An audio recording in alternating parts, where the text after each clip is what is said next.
press the bell icon on the YouTube app and never miss another update. Hello students, welcome back to your social science class. Today we are going to wind up the lesson forms of business organizations, and we are on the last part where we had to discuss about demerits of partnership firms, registration, how you will have to register for being in a partnership, okay, and then how you will get certain advantages if you register in a partnership firm,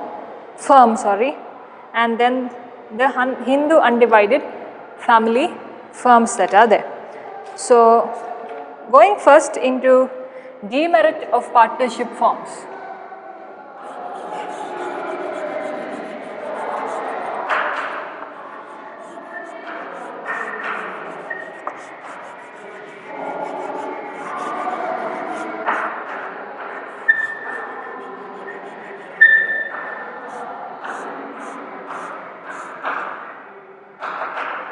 Okay, demerits of partnership firms.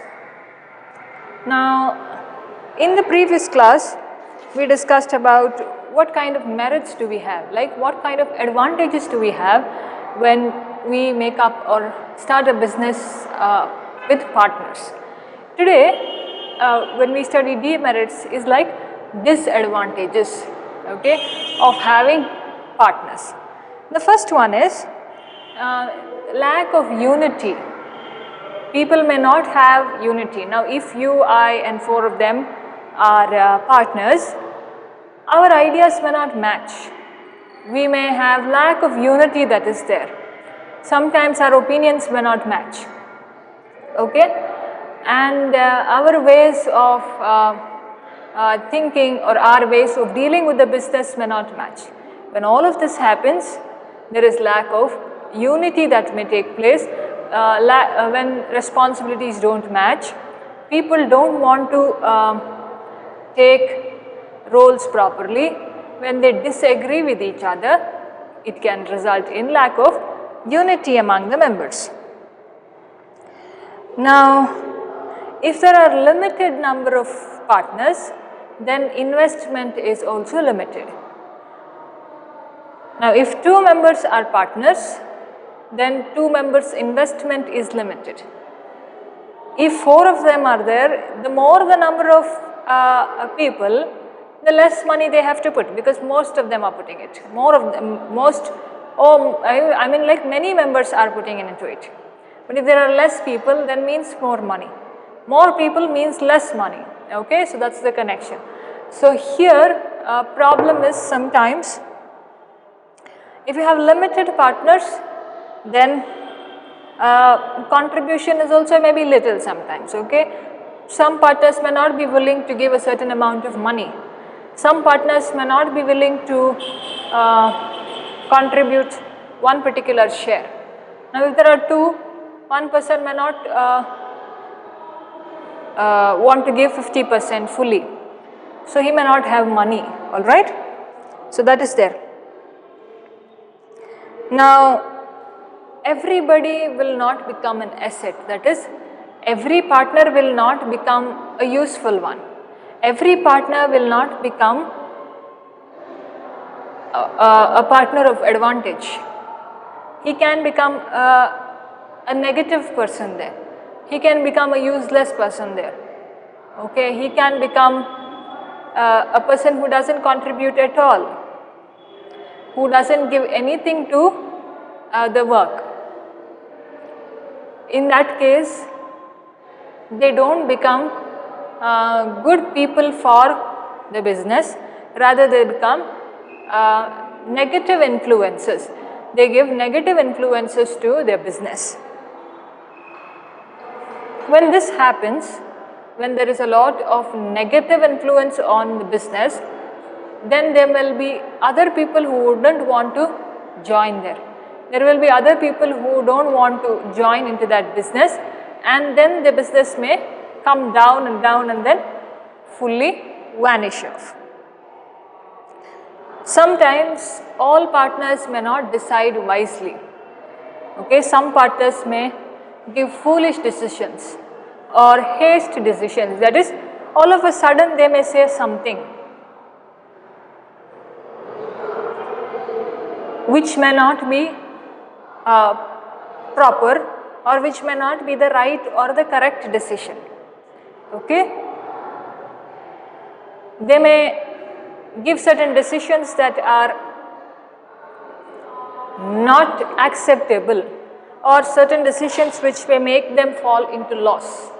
Okay, certain decisions which may make them fall into loss, that can also happen. Now, when certain things like that happen, what is happening? The entire community of people suffer there.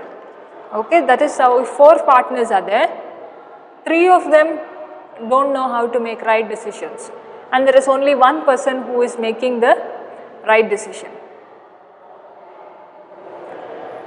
Now what happens there? When 3 of them are not giving right decisions and one is giving right decisions, then that one person is suffering, because 3 of them are becoming useless to his decisions. Now if all 4 of them are good leaders, if all 4 of them are good business partners, then everybody will have a certain kind of decision to take. Everybody will have a certain kind of understanding between them. If there is no understanding between them, then decisions may fail. Next is,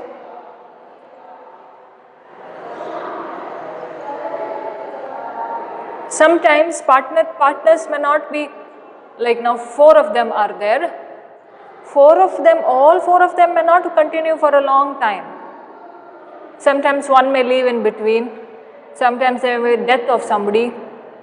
Okay, that time the other 2 fellows cannot be taking the business, and what do? They finish it off, they go under loss, or they dissolve the business that is there.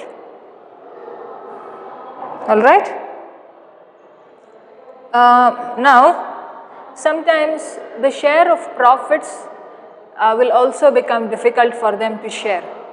That is, now if there is a certain amount of profit, if there are many partners, then everybody will get a less amount. That is, if there is a huge profit, then at least equally divided they will get some money. But very less profit, when they divide it also they will get less profit for individual.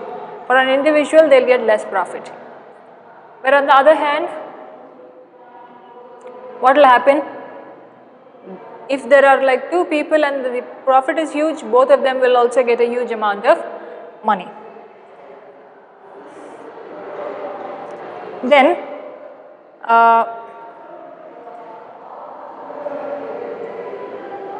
sometimes partnership firms don't get public support, okay, not recognized by certain sectors. Certain units don't recognize them. Even if it is in a small business or a big business, certain firms don't get recognition only until and unless one day somebody makes or tells about them. And till that day, or if they have not made their name, sometimes we say, right, brand name. Now how do you know of the coffee brands or the clothing brands? Because those clothes have made their name, and their brand name is there. When their brand name is there, people will go and buy. When people go and buy, there is profit. And who gets the profit? If it is a single person, he gets it alone. If it is not a single person, it is shared by all of them. Okay, there are partners, shared by all of them. But main problem is here is firms don't get public support that is there. Now secrecy cannot be maintained, secrets cannot be maintained because too many partners are involved. Now if there is one partner, everything is for him. There are many partners, then we cannot tell, right, who will tell it to whom. So if many partners, then one or the other person may share it with somebody, and then secrets won't remain. So these are the demerits. Next is registration of these partnership firms.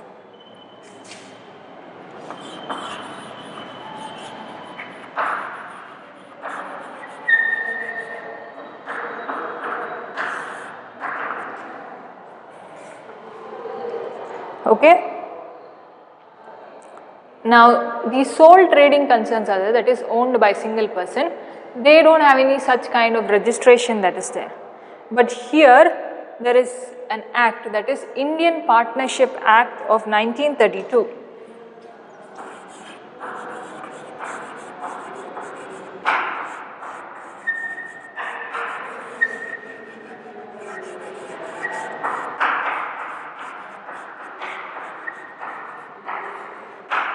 Indian Partnership Act of 1932, and in this they tell about how you will have to frame your partners and how you have to take your firm forward. But it is not compulsory, not mandatory. If the partners want to register themselves, they can register, and registration can be done at any time.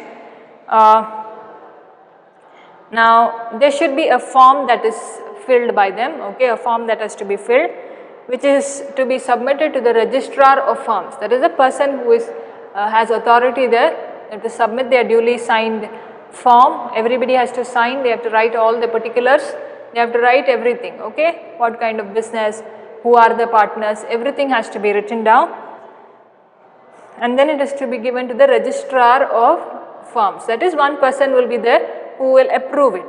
Then it will be that registrar of firms, he will be appointed by the government, okay, and he has to be given a certain amount of fees for doing so. After the registrar sees it, okay, after the registrar sees it, he will give them a certificate of registration, okay, certificate of registration will be given to these partners to continue their business. Now, what kind of advantages do you have in registering your firm, or if you register, or if you do your registration, what kind of advantages do you have? First one is, if there is anything wrong, you can always take the help of the court, okay. If there is any third party who is going against you, you can take the help of the court. Now, unregistered firm can't do that, but a registered firm can always fight for their rights if anybody tries to violate it, if anybody tries to give them some threats, okay. Now, the registered firm can file a complaint against another firm, okay. If that another, now there is firm A and firm B. Firm A can file a complaint against firm B if firm B has not given them money, or if they have not repaid their loans or anything that is there, can file a complaint. Only registered firms can do like that.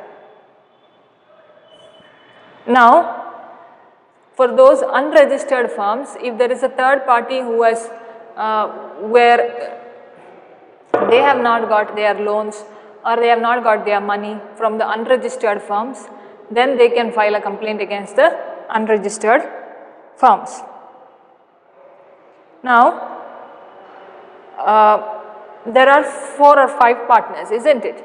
Any partner can file a case against any of their partners, okay, or to simply close the business, or if they want any statement of account, okay, if they want their accounts. Now, if I am one partner, another partner is there, I can file a complaint against him or her if he has not shown me the accounts, or if he has not shown me anything that is to be shown to all the partners which is really necessary for the business.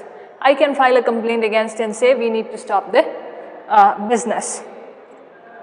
That is advantages of registration. Next is Hindu Undivided family law, family firms.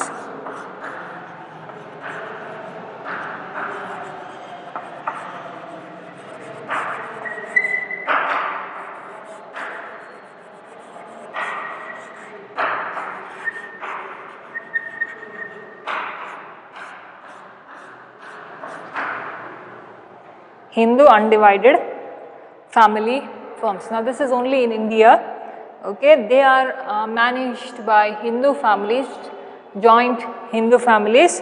Now they have a Hindu law that is there. According to the Hindu law, these businesses function. Now in this firm, all men are working. Now grandfather, then father, son, son's son. Okay, so all men in descent, all men ancestors were, okay, my great grandfather, grandfather, father, my son and everybody, okay. So like that, son and sons and sons. So they are working according to this, a common male ancestor, whoever is a male. Now if there is an ancestral property that is there, only 3 generations can claim that property. That is great grandsons, okay, 3 generations. Now if my father has it, then my father's son and son's son and son's son, okay. So great grandson, grandson and son can take it. So 3 generations can take it, all men. They have the right over property. Basically a father, then his son's son becomes the grandson, and grandson's son becomes the great grandson of the person A. Then the eldermost member manages the business, okay, the eldermost or the senior most member, and then he is called as the karta.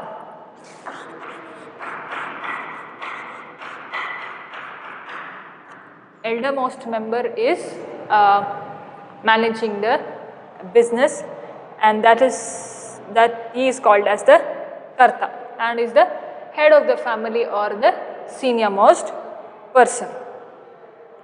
Now he has his own ways of doing it, okay. His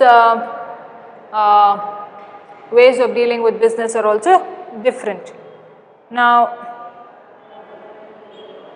he has all rights over the business and he can do anything, but other members who are sharing the business, they have their rules and regulations, how much of share they must have in property, everything is, or how much of share they must have in the business, everything is told to them properly. So this is what is Hindu undivided family firms, okay. Then 2 more are mentioned. See, cooperative societies are, if you have heard of banks, okay, some name and then cooperative society bank. Cooperative society is again partnership there, the partnership that is there. People are involved, maybe is owned by a layman there, it is owned by people who are not government owned like that, okay, cooperative societies. Have you seen like small places where there is a group of people working there, and if anybody needs any help, they go. Joint stock companies are share markets like, okay, share markets like. So this was the lesson forms of business organization, okay. So what you must remember in this lesson is, see, basically 3 things are only given, that is sole trade concern, partnership firms and Hindu undivided family firms. So this is all you have to remember for this lesson, and partnership firms is a little slightly important because it's a little long and you will have to remember. Now if you look up to the newspapers, you will find this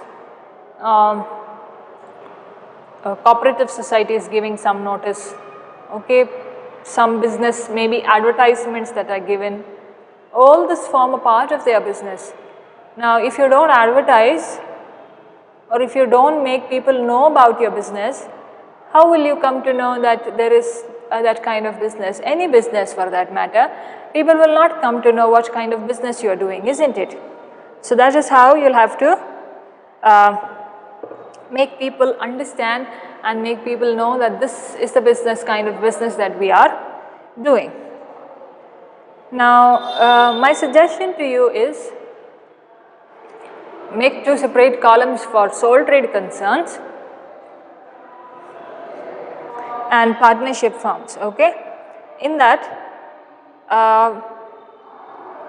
make it like this. On the top write sole trade concerns, on one column write first two lines write definition of it, and then go on and make a column of features, advantages, disadvantages. Put all that in one single line and then it will be easy for you to read. Or make a column of the features and then below another two columns of advantages and disadvantages. Okay. Then go and write about partnership firms as the title. Okay. Write types and then make boxes like that and write 4 of them. So make small notes. Make your notes very short. Alright. Then write active, sleeping, nominal, minor. All are 4 partners. Then put one line down, see like this.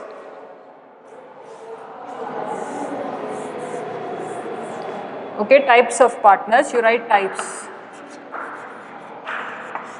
Types of partners. Then put 4 like this. Okay, 1, 2, 3, 4. Then below this, write one main point that is there. Now, if you take active partner, in one sentence, write they are capital. Capital means the money that they invest. Okay, capital, profit, and active part. So, if you write main words, if you pick those main words, you will get it. Write the same thing for the next one. Then go and write partnership deed.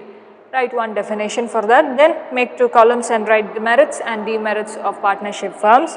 And then under that again next write registration, advantages and advantages of registration, what is registration, and then finally make Hindu undivided law. So, this is how we finish the lesson. Forms of business organization. Thank you very much, students.